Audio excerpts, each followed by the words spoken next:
क्या आप जानते हैं कि सुपरमार्केट या मॉल में घड़ी क्यों नहीं लगाई जाती है? अगर आपने कभी पुलिस की यूनिफॉर्म को ध्यान से देखा होगा तो पाया होगा कि उनके कंधों पर एक खास तरह की रस्सी लटकी होती है। लेकिन क्या आपने सोचा है कि उस रस्सी का क्या काम होता है और वो यूनिफॉर्म में कंधे के पास ही क्यों होती है? आप में से बहुत से लोगों को बर्गर खाना पसंद होगा, लेकिन क्या आपको पता है कि दुनिया में एक ऐसा देश भी मौजूद है जहां अपने दोस्त या रिश्तेदार का बर्गर खाने पर व्यक्ति को जेल की सजा हो सकती है? या फिर क्या आप जानते हैं कि शुरुआती समय में फुटबॉल का रंग ब्लैक एंड व्हाइट क्यों होता था? अगर नहीं तो हमारे साथ आखिर तक जरूर बने रहें। फैक्ट नंबर 1, अगर आप सुपरमार्केट में शॉपिंग करने के शौकीन हैं तो इस बात को अच्छी तरह से जानते होंगे कि वहाँ कहीं पर भी घड़ी नहीं होती है। लेकिन क्या आपने कभी सोचा है कि सुपरमार्केट या मॉल में घड़ी क्यों नहीं होती है? अगर नहीं तो आपको बता दें कि ये मार्केटिंग का एक तरीका है। दरअसल सुपरमार्केट में घड़ी ना लगाने का फायदा ये होता है कि ग्राहक को समय का ध्यान नहीं रहता है और वो घंटों तक मॉल के अंदर शॉपिंग करने में व्यस्त हो जाता है। ऐसे में वो ज्यादा खरीदारी कर लेता है और कंपनी को इससे ज्यादा मुनाफा होता है। अगर शॉपिंग मॉल या सुपरमार्केट में घड़ी लगा दी जाए तो ग्राहक कम से कम समय में शॉपिंग करके बाहर जाने की कोशिश करेगा, इसलिए वहाँ घड़ी नहीं लगाई जाती है और लाइट म्यूजिक के साथ ग्राहकों को ज्यादा शॉपिंग करने के लिए प्रोत्साहित किया जाता है। फैक्ट नंबर 2, आपने कभी न कभी स्कूल में गांधी जी के 3 बंदरों के बारे में सुना होगा, जिससे लोगों को बुरा ना बोलने, बुरा ना सुनने और बुरा ना देखने का संदेश मिलता है। लेकिन क्या आप जानते हैं कि असल में ये 3 नहीं बल्कि 4 बंदर है, जिनमें से एक बंदर कम प्रसिद्ध है और इसलिए लोगों को उसके बारे में ज्यादा जानकारी नहीं है। दरअसल चौथा बंदर किसी के साथ बुरा ना करने का संदेश देता है, लेकिन फिल्मों में सिर्फ 3 बंदरों को ही दिखाया जाता है। यही वजह है कि समय के साथ चौथे बंदर की अहमियत कम होने लगी और लोगों को उसके बारे में कोई जानकारी नहीं है। अगर आज आप किसी से गांधी के बंदरों के बारे में पूछेंगे तो आपको 3 बंदरों वाला जवाब ही मिलेगा, जबकि बुरा न करो भी एक अहम बंदर हुआ करता था।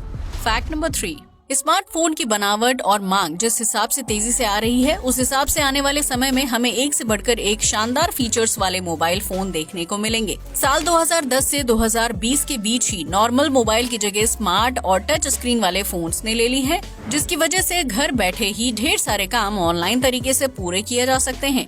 ठीक इसी तरह भविष्य के मोबाइल फोन्स में उनका आकार छोटा या बड़ा करने का शानदार फीचर मौजूद होगा, जिसे फ्लिप मोबाइल कहा जा सकता है। इसके अलावा आप अपने मोबाइल पर 3D स्क्रीन पर मूवी और शो देख सकते हैं, जो सिनेमा हॉल में बैठने का अनुभव होगा।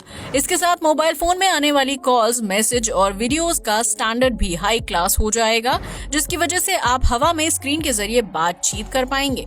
मोबाइल पर गेम खेलने वाले लोगों को एक अलग तरह का एक्सपीरियंस मिलेगा, जिसके बारे में उन्होंने कभी सोचा भी नहीं होगा। फैक्ट नंबर 4, अगर आपने कभी पुलिस यूनिफॉर्म को ध्यान से देखा होगा तो पाया होगा कि उनके कंधे पर एक खास तरह की रस्सी लटकी होती है। लेकिन क्या आपने कभी सोचा है कि उस रस्सी का क्या काम होता है और वो यूनिफॉर्म पर कंधे के पास ही क्यों मौजूद होती है? अगर नहीं तो हम आपको बता दें कि उस रस्सी के साथ एक सीटी बंधी होती है, जो बहुत ही लाउड आवाज में बजती है। यूनिफॉर्म पर मौजूद रस्सी कंधे से होते हुए जेब तक जाती है, जहाँ ऑफिसर्स उस सीटी को छिपा कर रखते हैं। ये सीटी सुरक्षा के लिहाज से दी जाती है ताकि जरूरत पड़ने पर ऑफिसर्स उसे बचा सके। आमतौर पर आपने इस सीटी का इस्तेमाल ट्रैफिक पुलिस वालों को करते हुए देखा होगा, लेकिन ये सीटी हर पुलिस वाले की वर्दी के साथ अटैच होती है। ऐसे में पुलिस वाले किसी चोर को पकड़ने या अपने साथी को अलर्ट करने के लिए सीटी बजा सकते हैं, या फिर रोड से भीड़ भाड़ हटाने के लिए भी इस सीटी का इस्तेमाल किया जाता है। रस्सी की मदद से सीटी कभी गुम नहीं होती है और यूनिफॉर्म के साथ ही रहती है। अब तो आप समझ ही गए होंगे कि पुलिस की यूनिफॉर्म में रस्सी क्यों लगी होती है। फैक्ट नंबर 5, हर शहर या गांव की अपनी एक खासियत होती है, जिसकी वजह से पर्यटक उस जगह पर जाना पसंद करते हैं। लेकिन क्या आपको पता है कि दुनिया में एक ऐसा शहर भी मौजूद है जो पूरा का पूरा पहाड़ के ठीक नीचे बसा हुआ है? जी हाँ, आपने बिल्कुल सही सुना। इस शहर का नाम है स्टेनल डी लास बॉडगैस। स्पेन में बसा ये शहर असल में एक विशालकाय चट्टान के नीचे मौजूद है, जिसका इस्तेमाल यहाँ के लोग घर की दीवारों के रूप में करते थे। दुनिया के सबसे विशाल पहाड़ के नीचे बसा ये शहर पर्यटकों के आकर्षण का मुख्य केंद्र है, जहां रेस्टोरेंट, बार, होटल और वैली का खूबसूरत व्यू देखने को मिलता है। इस टनल डे लास बॉडगैस में रहने वाले लोगों की रोजी रोटी टूरिज्म पर ही निर्भर करती है, जबकि ये लोग अपने घर के निर्माण के लिए चट्टान पर निर्भर हैं। यहाँ मौजूद घरों में आधी से ज्यादा दीवारों का निर्माण ही नहीं किया गया है, क्योंकि चट्टान का पथरीला हिस्सा इस काम को पूरा कर देता है। आपको ये जानकर हैरानी होगी कि भूकंप आने की स्थिति में इस शहर की चट्टान ना तो हिलती है और ना ही लोगों के घरों को किसी तरह का नुकसान होता है, बल्कि यहाँ रहने वाले लोग बेफिक्र होकर प्रकृति के बीच रहते हैं। फैक्ट नंबर 6, यूँ तो हर देश में नागरिकों की पहचान के लिए खास तरह का आईडी कार्ड होता है, जिससे वो अपनी पहचान साबित कर सकता है। भारत में आधार कार्ड और वोटर आईडी कार्ड नागरिकता साबित करने वाला आईडी है। ठीक इसी तरह दूसरे देशों में किसी न किसी तरह के आईडी नागरिकों को मुहैया करवाए जाते हैं। लेकिन क्या आप जानते हैं कि हांगकांग में सिर्फ इंसानों के ही नहीं, बल्कि उनके घर में रहने वाले पालतू जानवरों के भी आईडी कार्ड बनाए जाते हैं। इस देश में कुत्ते, बिल्ली से लेकर अलग अलग पक्षियों तक हर किसी का आईडी कार्ड बनाया जाता है, जो उनके मालिक को अपने साथ कैरी करना होता है। हांगकांग में जब कोई व्यक्ति अपने पालतू जानवर को वॉक पर ले जाता है, तो उसे पुलिस को उसका आईडी कार्ड दिखाना होता है। ऐसा इसलिए किया जाता है ताकि हांगकांग में जानवरों की तस्करी को रोका जा सके और इसके साथ स्ट्रीट पेट्स की पहचान आसानी से की जा सके। फैक्ट नंबर 7, अपने किसी करीबी रिश्तेदार या दोस्त को खोना बहुत ही दुखद अनुभव होता है। इस सदमे को इंसान कई बार आसानी से झेल नहीं पाता है। हर कोई चाहता है कि वो जिससे प्यार करता है वो हमेशा उसके पास रहे। ऐसे में जब किसी करीबी की मौत हो जाती है तो व्यक्ति उसे बहुत याद करता है और उससे बातचीत करना चाहता है। इंसान की इसी इच्छा को पूरा करने के लिए जापान में एक अजीबोगरीब टेलीफोन बूथ मौजूद है, जो मरे हुए इंसान से बातचीत करने के लिए मशहूर है। जापान के ओट्सुची टाउन में मौजूद इस सफेद रंग के टेलीफोन बूथ को साल 2010 में बनाया गया था, जब इस गांव में रहने वाले इटारो सास्की के कजिन की एक हादसे में मौत हो गई थी। हादसे के बाद इटारू अपने मरे हुए कजिन को बहुत याद करते थे, इसलिए उन्होंने सोचा क्यों ना हवा के माध्यम से उससे बात की जाए। इसके बाद उन्होंने एक सफेद रंग का टेलीफोन बूथ केज नो डेनवा यानी हवा फोन बनाया और वहां रखी एक डायरी में अपने कजिन के लिए संदेश लिखा, ताकि वो हवा के जरिए उस तक पहुंच सके। इटारू का मानना है कि इस टेलीफोन पर बात करने के बाद उन्हें अच्छा महसूस हुआ था, जबकि टेलीफोन की दूसरी तरफ से अजीब सी आवाजें आती हैं। आपको बता दें कि टेलीफोन की तार किसी बिजली के खंभे से कनेक्ट नहीं है।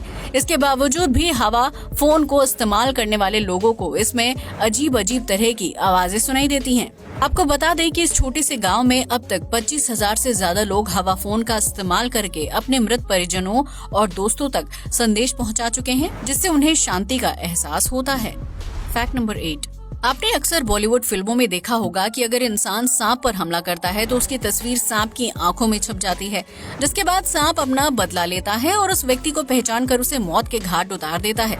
खैर, यह तो एक काल्पनिक कहानी होती है, लेकिन एनिमल किंगडम में असल में एक ऐसा जीव मौजूद है जो अलग अलग इंसान की पहचान कर सकता है और उसका चेहरा भी याद रखता है।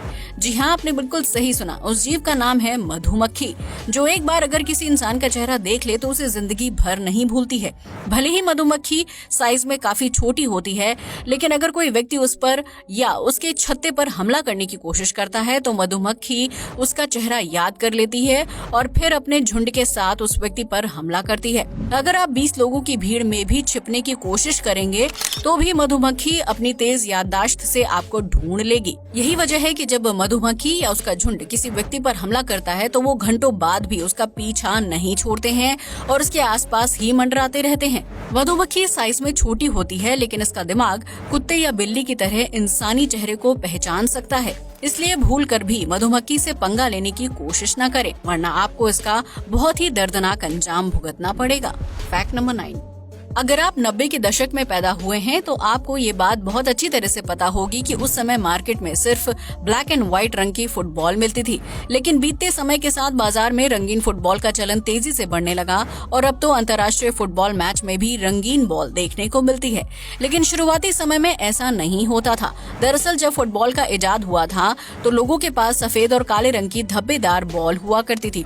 इसी फुटबॉल से खिलाड़ी प्रैक्टिस करते थे और उसी बॉल को मैच के दौरान इस्तेमाल किया जाता था। लेकिन इतने रंग होने के बावजूद भी football black and white colour की ही क्यों होती थी? असल में कलर टीवी के आने से पहले लोग ब्लैक एंड व्हाइट टेलीविजन पर फुटबॉल मैच देखा करते थे।